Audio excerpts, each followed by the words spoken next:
Kwanisa konyo Banange. Yogera. Tewali. Nedda kwa baba buzaako. Hey. Hello. Okay. How are you? We are fine. How are you? Yes, so no kulwali wetu tukino bera ngotambula. Moze the Megaton gemanya ebizibu byatuuse dabannange. Tusekamu n'ensonga ziri serious. Ensonga ziri serious. Sawe maaso nga tumaliriza ngenda bambasaba ku sente. Era tukaaba. Shame, it is so emotional. Abatulaba nga musizire ku Megaton Media obufumbo si bwangu. Si bwangu. Obufumbo buzibu. Omukyala akuwasa nakufukira ekizibu. Nakufukira gogolo. Ne wacho oba ofukira mu ekizibu nga wamuwasa omwaga. Mama batuuka ne beyogeza mbu what do you bring on a table? Yes. Nayenze ne table eyo lumu ndigitunda. Natandika biteeka wansi. Abiteeke wansi ati batandise nnyo what do you bring on table? Tujja tuka tutunde table. Olwatuuse. Olwatuuse. Nga boss lady wamwe nga bwe mumuyita. Nga akola party. Bwakola party ewuwe makage. Yabadde birthday ya TV. Pate bagikoledde wa? South Africa makage Zari, yes. Kati linda ko Diamond Platnumz yavudde e Tanzania. Yavudde Tanzania. Najja e South Africa. Zana bade manyi bali makaga Diamond. No please. Okay. Babadde makaga Zari. So Zari nga akola party y'omwana we Tifa. Omusajja nga akola surprise. Diamond Zari wa explaining yabadde tamanyi nti Diamond yanajja kubanga Diamond ya complaining nti buli wamukubira essimu abana musajja we kati nina ebintu bye nagasegase mu mboozi ne Diamond agenda tuwulira yajja wa Udasite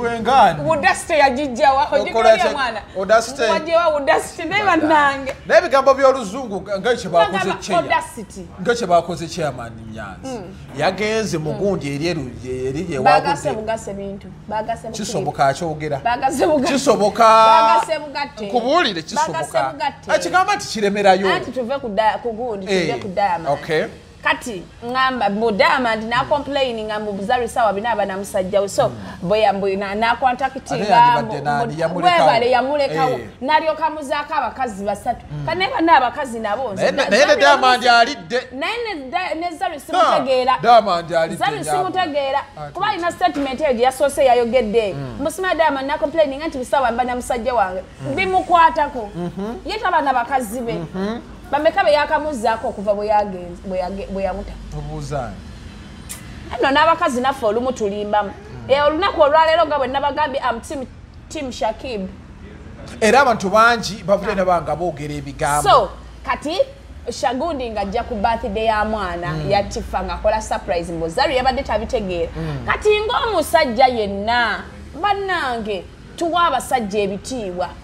olunaku lw'okkiriza omusajja n'akwambula engoye n'azissa wadde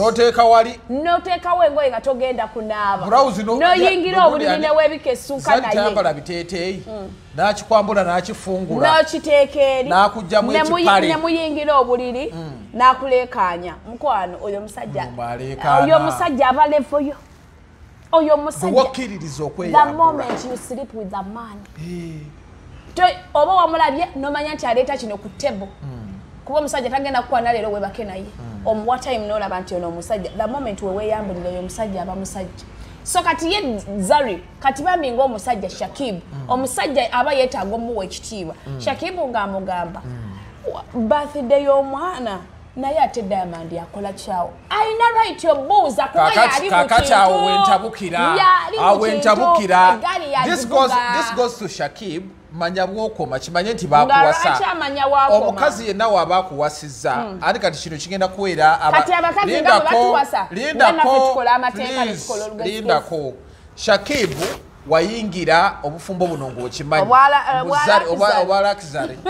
ng'obufumbo buno bw'amateeka obufumbo buno bwafuga bbi ono alinga musajja ate munnamagye bwagamba mbu bbiri nkwagala waka de waka ekisooka Zari aina moral authority okwegatta ne taata w'abaana be bano abaana si bamulekwa listen to me bano abaana labayo bano abaana leka naawe nakunyonyolako nga ngendo bazaala nakusanga nabo anti baveeko kati mwagala abasajja badesonye basingo maadha mu bufunze leka nkubuulire Zari tebeekyawangako na Diamond amubeekya era anti nze nkubuulira mu nsi yonna kino mukibabuulira omukazi tasobola kukyawa musajja gwe yazaalamu baana era olugamba naye tugende ndabe ku baana nga bagenda bakuba luswe ne wana abaana jangu obalabe naliganye kolaba abaana jangu eno olaba abaana nakulabira ddala ng'agenda kuba luswene ate leka nkubuulire Zari n'oba Zari bwoba omulaba Zari ayagala sente kati lwaki nedda Zari yavuddeyo n'abuuza yagala Shakib labayo batha ziri ezasooka lwaki yamutikanga ku mugugu ng'amuteeka mu kasawo n'agenda naye Shakib simanyi kati ekiri mu kuneewunyisa kiri ate nkulayira ne luswene yakaabye ekiri mu kuneewunyisa saagala alumiriza kintu kyesaaga anize nkubuulira erabika ekiri mu kuneewunyisa kiri bwe kiti Zari yayagala Shakib ng'amanyi Shakib kyaleeta olutebo mulekeraawo okufrustratinga abaana b'abandi ab'obulenzi kati Shakib ne bwakola ebbanga ne bwakola emyaka 10 nga ne Zari ejjukira ne Zari asigala akola tasobola funa Zari byayina alaka ye yali amagala ko ekimenti wali abakazi mulekeraawo okuteeka abaana b'abannammwe ku minzaani nga mubasinga emyaka Shakib oyo Zari yali mufumbo nga bamuwasa ssemwanga Shakib ng'ali ku ssomero asiba empale loketo ali mu pifo nga Zari ssemwanga amuwasa kati olowooza basobola okumakinga standard za sente amuleke nedda Zari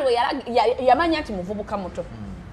omuvubuka sente zalina size zino sente empitirivu ayina ezimubeezaawo so n'amanya nti ono omusajja amwetaaga era omusajja bwakwana otunulira credentials ze n'ogamba ono omusajja tusobola okukwatagana kambuuze olowooza Zari yayagala ku Shakib simanyi ekyo Zari yalina ovaayo n'akitugamba kati olowooza lwaki lwalina wavaayo amulangira nedda ebyo baleeta zikaadi bano abantu abakulu byebyo n'omusajja ng'akuwadde sente nakulabiriranga baleeta ezo zikaadi kati Zari ye kaadi yo what do you bring on table ffe twagala okubuuza nga ffe baganda ba Shakibu wayagala Shakibu ng'omanyi agenda leeta ki ku table kubanga from day one wamanya talina kyajja leeta ku table naye n'omukkiriza lwaki tewasigala ne Diamond aleeta buli kimu ku table nga bwakwendako omwami alese faithful good Shakib is faithful alese faithfulness in the relationship kyekyo kyasobodde okwafoodinga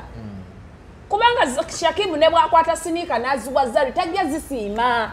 Why do you think that Zari yafuddeyo nga mukambwe nnyo? Ati Shakib yamunenyezaako bana abakazi bagala nga baawe mozenze nkubu. Baawe wacha kiraga ati baawe. Mozenze omukazi ne bwoba oyina sente kyekyo kibagamba. Nze muvanda ku Zari kiraga. The moment nze nkubu like era ene mase nsomba byuma kati. Ne nsomba byuma. Kati Zari bwaba ayina sente bwaba yagala abasajja baleeta olutebo agende wa mwami Kirumira. Edi second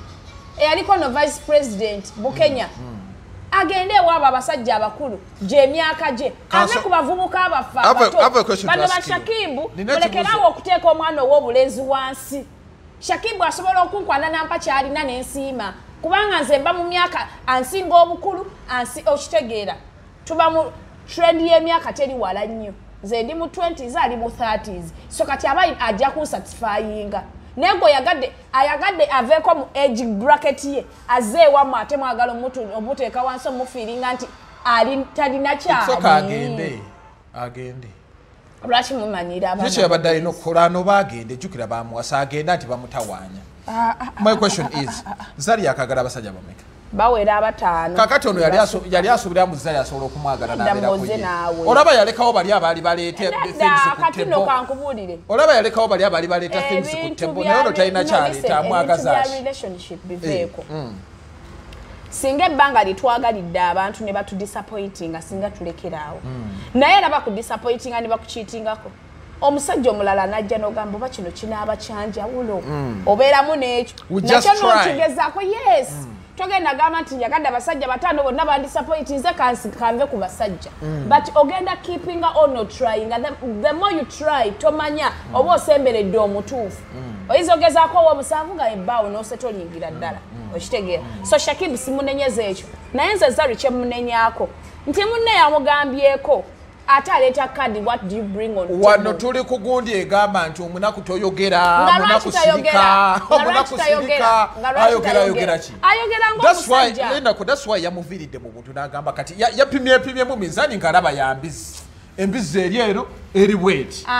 bw'aba alaba nti omusajja yali mwavu ng'alaba omusajja tali wathe nze kyekyo kyenkugambye nze amagezi gempa Shakib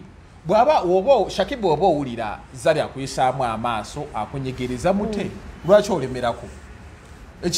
ekitegeeza tannalemerako ne odi ezalinkinze wulira Zari yayogedde sayidi ye kati ng'omusajja yenna n'addamu n'amukubira n'amugamba ekisinza okunkwasa ennaku mu byonna because nze nalinamuko obukubagano ne Shakib the relationship ya Zari ne Shakib era nagambirawo nti Shakib bamuwasizza Shakib n'agetinga offended ne baŋŋamba Shakib akunoonya wamuyisa bubi biki nagamba Shakib bino ebintu byenjogedde alibiraba mudda okitegeera so kati saawa eno kanso kwetuli ndabye injustice ng'ekolebwa eri boy child Shakib n'agamba nze mpulidde gundi voice note zilinkinze and I'm very sure era Zari ayinobanga yazitadde of course the way Shakib is pleading alaga nti oli yakoze eki yazitadde akakasize ddala public nti ye boss ready ng'amugamba nti yali ayagala Zari ave Kampala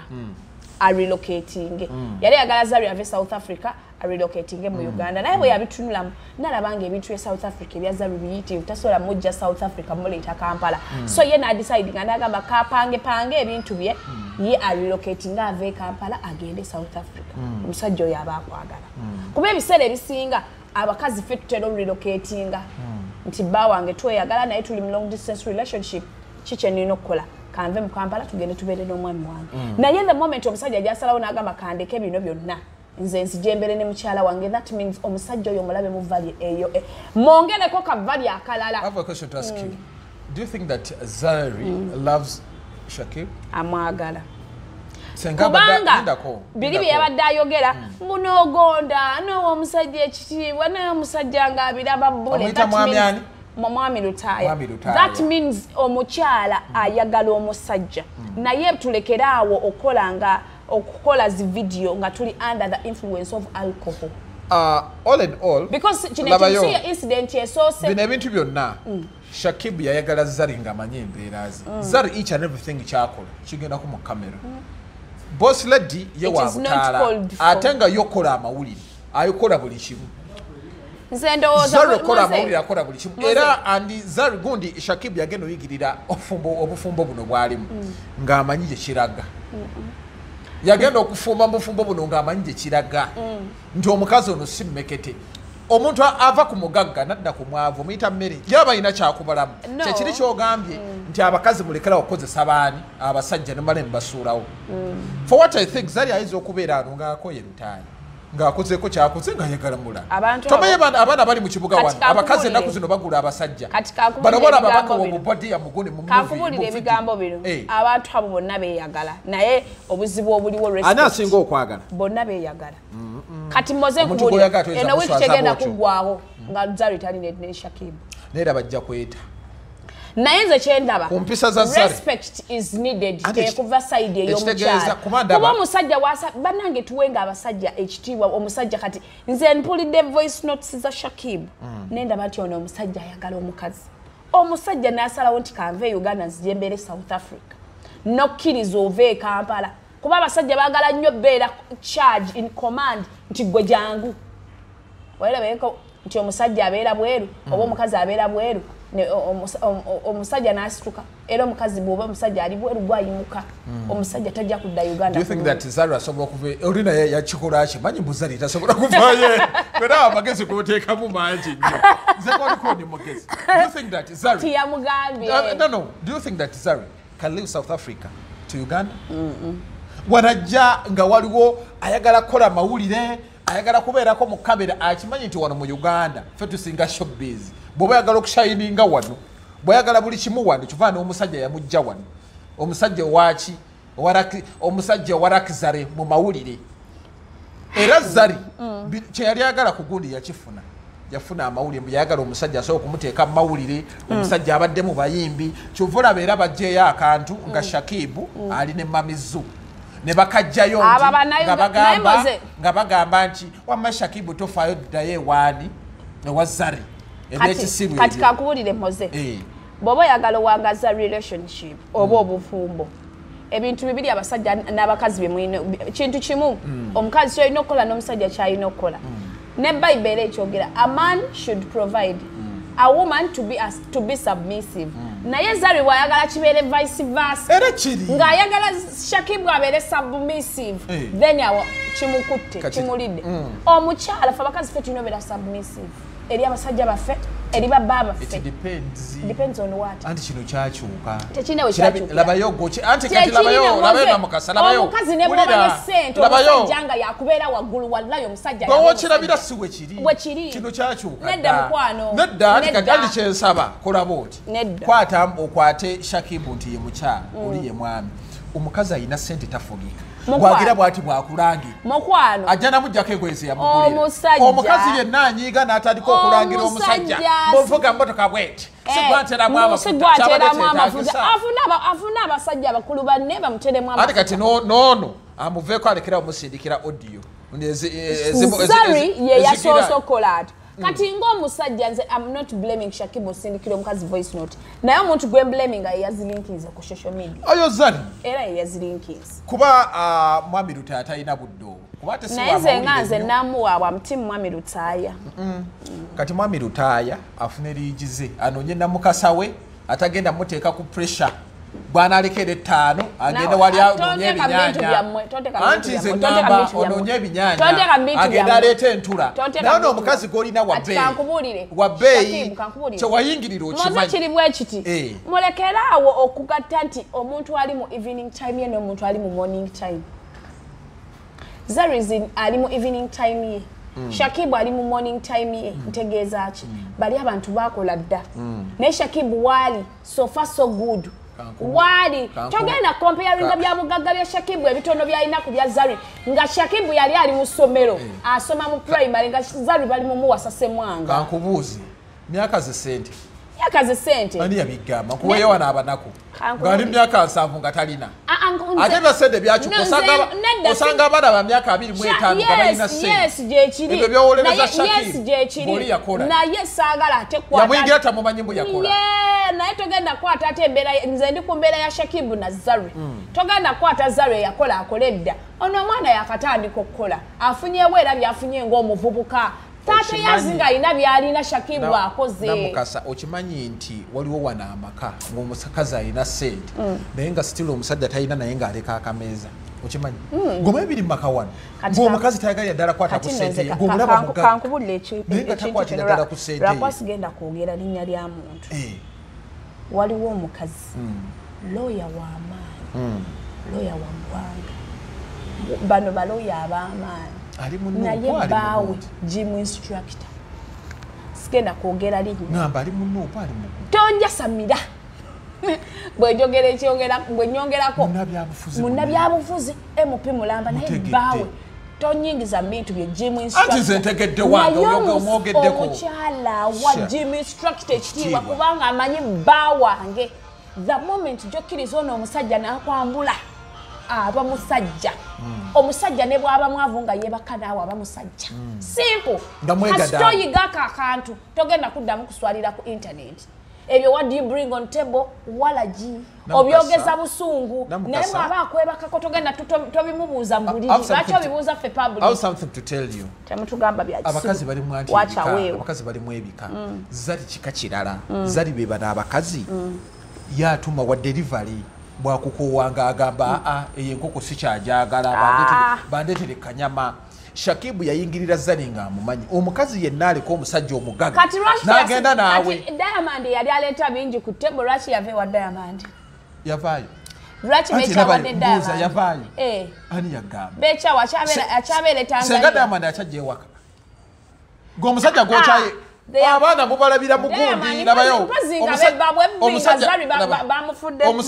omusajja gwokyaye Amana abalabira mu restaurant jangu tuli wano ku gundi si waka kati wachawadde manje kyagweredde Diamond Platinum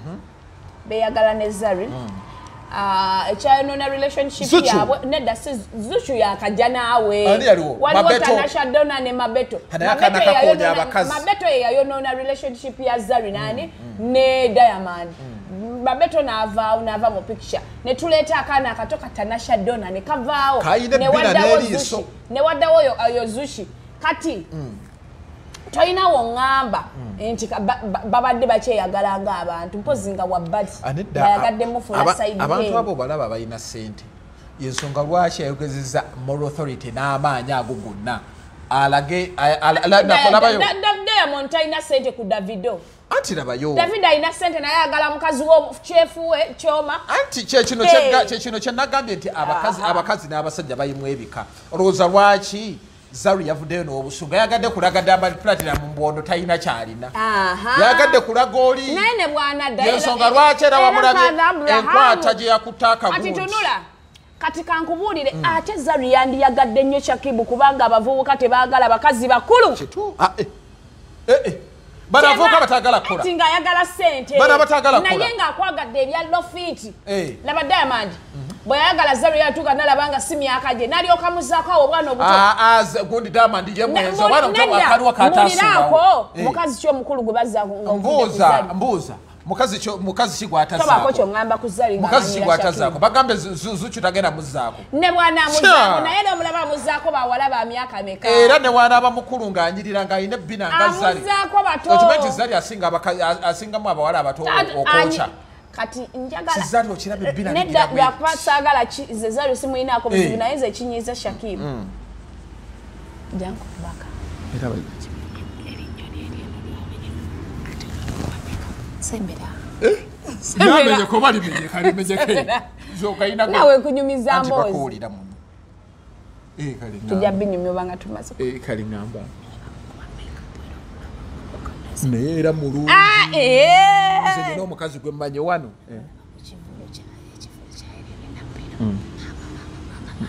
nze okimanyi nti Kizari kinsingira abaana abato okimanyi kati lwaki onaamufiirako mwagala love amute olaba oba taafune he's in love the guy is in love lindako kyeŋŋamba amute agiveemu naye kambuuze ave question to ask you relationship eno neekumawa ani asinga okufiira Zari bonna bafiirwa omuntu olabira ddala nti labayo bwolabira nti Zari tafiirwa kati Zari omanyi lwaki yavuddeyo n'ayomba n'ayogera ebigambo ebyo n'aswaza mwami Lutaayi bambi ekisinga okunuma be bano ba Zari naye abajja fiirwa soko sirike muntu mukulu kubanga naye katuwulire bwe yayogedde agamba abadde awo omusajja ekitiibwa teri kintu kisinga kuluma nti oli muntu mukulu olina ssente ofunye omuvubuka ate olaba akuzaalawa era naye emotionally aba afiirwa okitegeera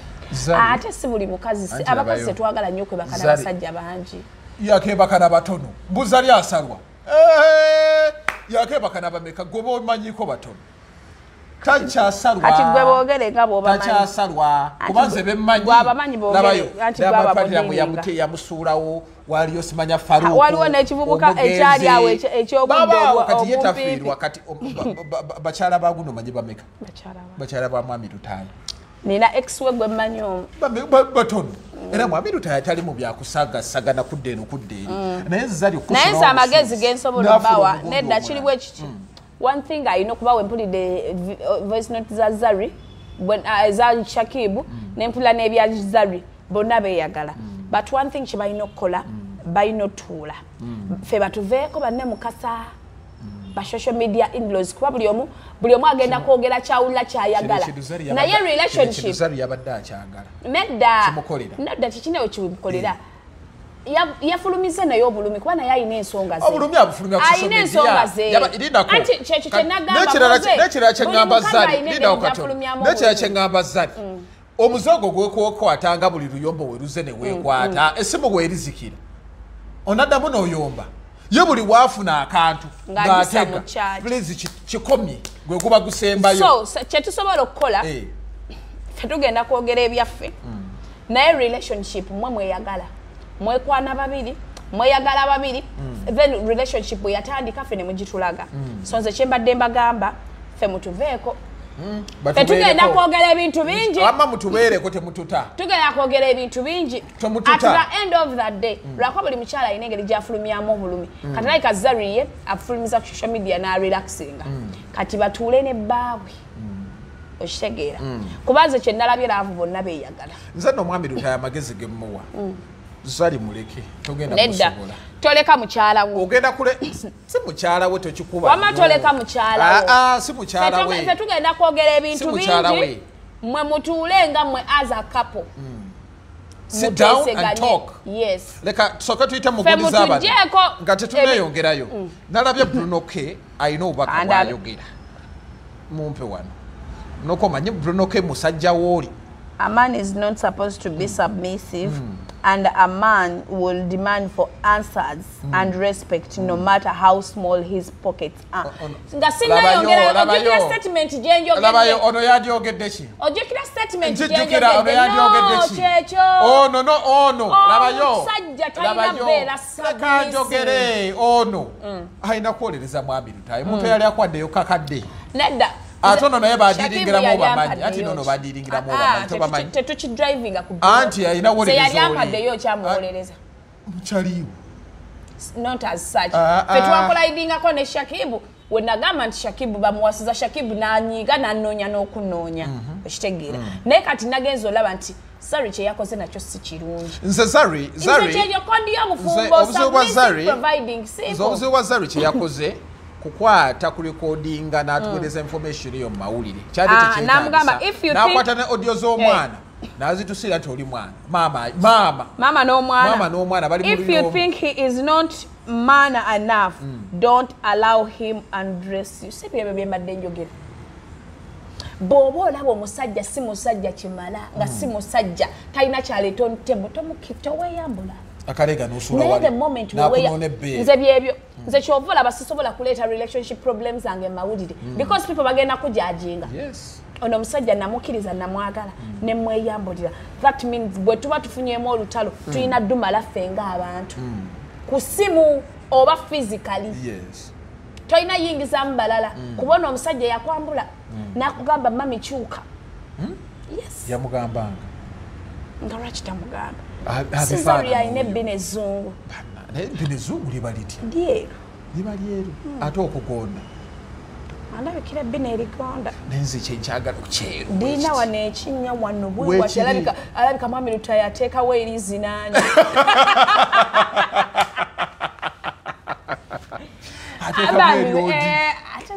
enyota wemulubiranga okuba sweets abawomba bwe bati ngenda n'okugulawo edduuka lya sweets ena menga ntunda biwokola mbikolako research tekiri naturally mulimu abamu nga Katonda yabawa badde ngendaga nga Katonda yatuwana saagala kweteekamu nayogera akantu kampoma ne kandeetera ebizibu lyomu nga njasamira so mulimu abantu abamu nga naturally Mukama yabawa saagala kweteekamu kambuza obuwomu oba bwaawa bannanga akolodde bwentyo nno bwembeera ate kaakati atuuka n'akendeezaamu wabayira ku seeti naye ng'ambadde gamba mulimu abamu nga Katonda yabawa naturally ng'omukazi awooma abantu nga awooma nga mubisi gwa njuki omuntu awooma ati bw'oba tonafiiringa kintu ekyo toyagalagako omukazi awooma tofunangako omukazi naye ngenda tandika otunda switena era ngenda kuguza mukozesa eki tonjasamira nze tonjasamira kati mekwogera bingi bajja kunyina amawolo if you think he is not a man enough don't allow him undress you nasaako omukono chairman wa association chairman wa association side gyaliko abadde mutuufu side gyaliko kuba naye tumanyi wajagwa mu kwagala ebyo ebintu bimukolera nnyo naye si mulesi wa kameeza nedda ebyo ebintu nange mbadde nva byogera kitegeeza buli si mulesi wa kameeza era chairman I'm not surprised bu chairman ovuddeyo n'obanga oyogera bwotyo webali kuyirawo kyaliwo mubiri webali nnyo webalire ddala kasita okkiriza omusajja okwambula era ne post ya Ray signature Ray superstar yabomba Canada agamba ki oba agamba yatandise okukola simanyi naye kati ye Zari buli lwayomba mu kati ni next Shakib nga ajayo kadi ya what do you bring on table nange ke kasinga okunyiza amuleka mukyawe nze kyembadde ngamba Shakib wamma muleke atandike nga tebo teriwo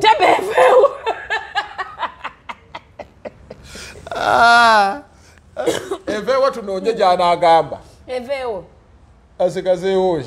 anoonye kyayogerako nga takiraba yes kubanga buli sawa what do you bring on table afuse what do you bring on table namulangira n'abakazi abakulu balangira era nze kankole nnyo sente sigenda kwagala mukazi ate mulimu ne bana abasajja ate akulangira ekintu nga kiviira ddala ku mutima n'abanga akuwa sente natuka naye gwe tonzimbe nze ndi wa gundi ayi muyitiriza namusaba sawa bino osaba kino na kino the thing is simple. A man is supposed to be to provide, a woman to be submissive. Till when nga mufudde muyitiriza nammwe buli kimu gundi yalwadde senga nno sirina bitegeera kakati nno oshegera kuisiza ku motoka yange bifana jijeo gitwale simanya kibbi jijeo gitwale wamu ababalowooza naye Zari ekyo kyonna kintu kye yakoze muwagira alangiremu ku musajja atalina kyakola musajja ataleka kameeza era wagenda omwagala ngomayita kalika ate nga gundi mwami Lutaaya kimanye nti Zari tasobola kukyawaani tasobola kukyawa Diamond kankusomere if Zari wanted a man who had something to bring to the table, then Rachi yava a what Diamond who had a lot to bring on to the table. Then a day what Diamond. Na ye tajja kukuba mwana ayiyu card ora buli kiseera. If you are 47 and dating a 30-year-old, it's your responsibility to bring something to the table, not the younger partner. Ani kati amuleka yombe kyekiri kye nagambye nti byakyuse dda biri bwe biti kakati Shakib era wano bamugambye Zari weetereze Shakib mukazi Zari ye musajja tetugenda kukkiriza kumanyira boy child nga tulaba what do you bring on table aleesa obuzibu oba entebe batunde entunde ate gundi kyani ono si ye gundi orogundi peng yagambye mama n'omwana batabuse obuzibu mbu omwana ayina obujja jealous bw'alaba nga step daddy we Diamond Platinum azze okulambula abaana be yazaala mu nnyina ag'omunkubo mbu omwana ate asooberera nnyina n'amufumita mbu era ate na nnyina kuwooma asiima mubanja amuzaalemu muganda we awo nno penge nayogerako n'agamba nti maama yamutegeezezza nti sisobola kubeera nnyoko ate nenkuzaalira tusigale mu byoka in fact amagi gasiriira bambi omwana ono nze mmanyi kyayitamu every time his stepdad drops by his mom's place announced omwana omujja na nnyina asanga obuzibu ku duniya kuno okitegedde ate mpagira gundi peng era abigambye era Shakib aba tabiwulidde awo yanaaba amanyi I realized you really have a lot going on in South Africa. Yeah. And Manya, it's going to be hard for you to move from South Africa to Uganda. And I was like, no, I think it's going to be me to move to South Africa. Yeah. Then Zari kalike nkugambye. Audio gundi yaweereza. Ngamugamba yajja kumuvinga to South Africa. Ajja kumuvinga si kyekikulu kuba Zari tasobola kuvaayo. Ekintu ekyo nakigambye dda. Kuba I think mwami Lutaaya asinga ofuna mu Zari.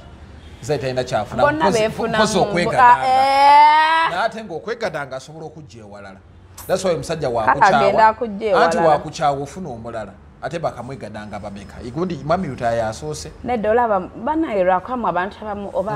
oba mweravu mugifiiringa mutya tugifiiringa omuntu ng'oyagadde omuntu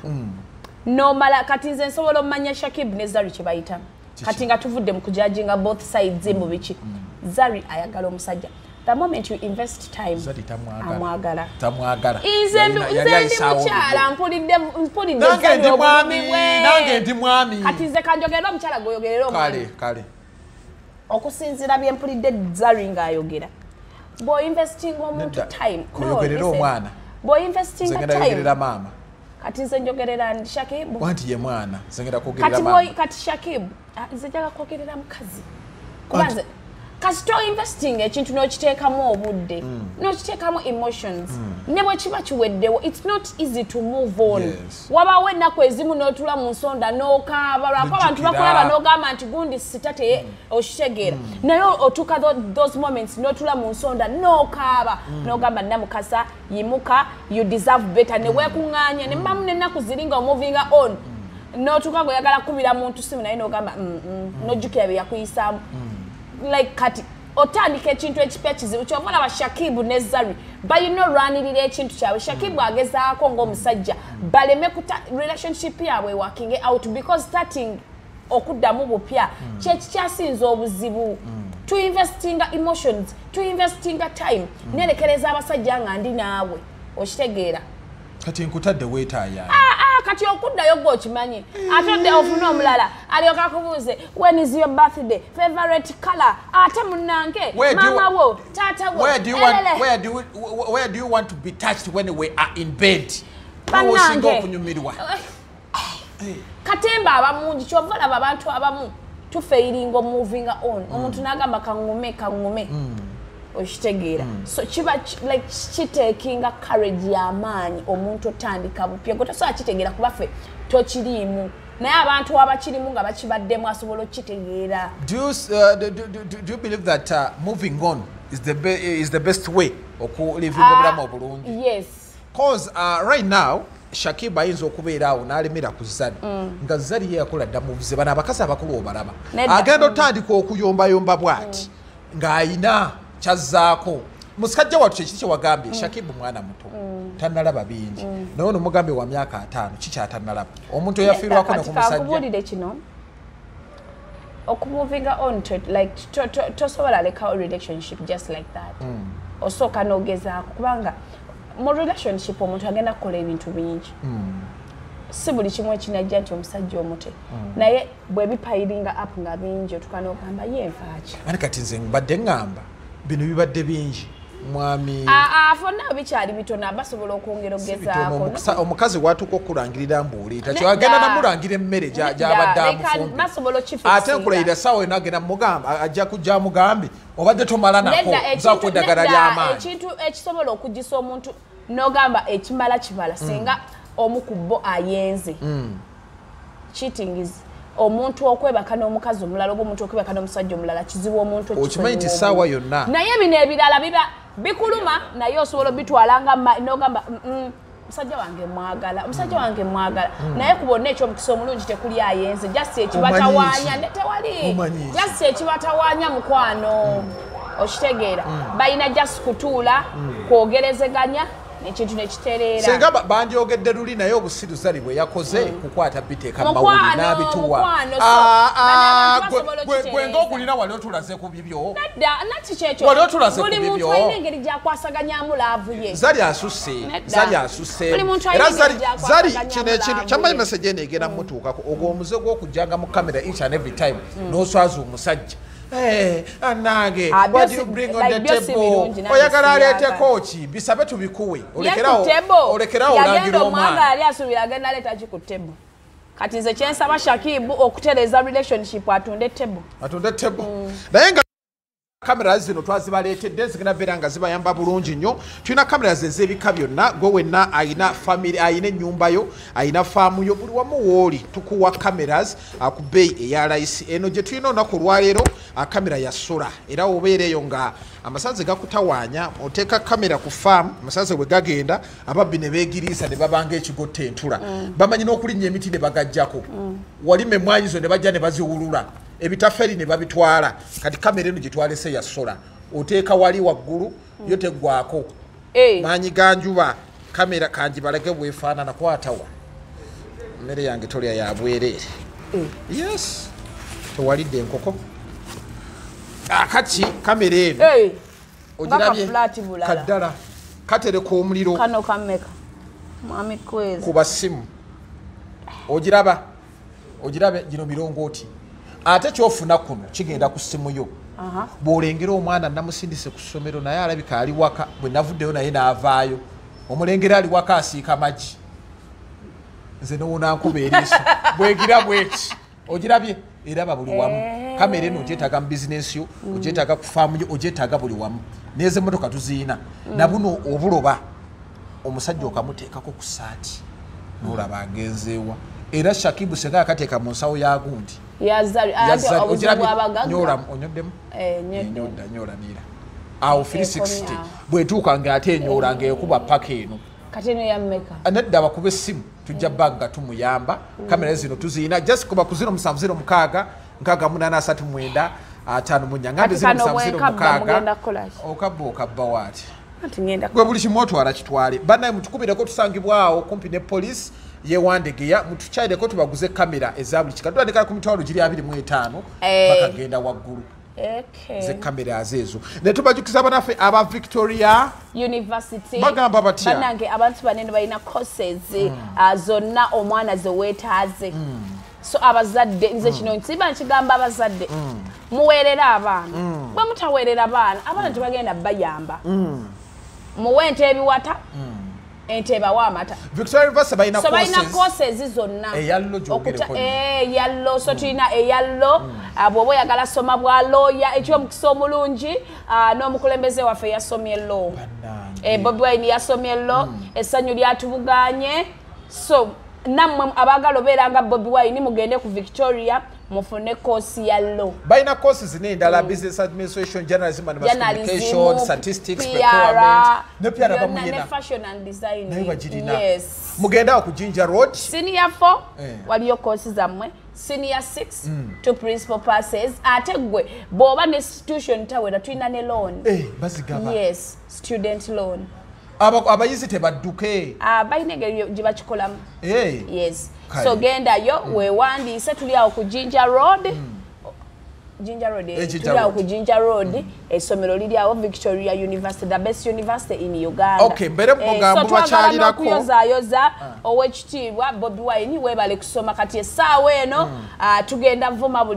buli kiramu nga tumanyi waliwo agenda otujja mukomera nze ani namukasa agenda ow'emulensi Bobi Wine ajanzije anti agenda baloya wange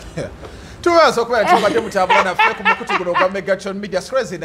endala nyingi nnyo weziri omala okulaba eno laba endala ffe tetuvaako 24/7 yes tukomawo bagambe namukasa bambi yafiiridde namukasa yafiiridde mukasasiro naye ki Edward kisi Edward the Great tukomawo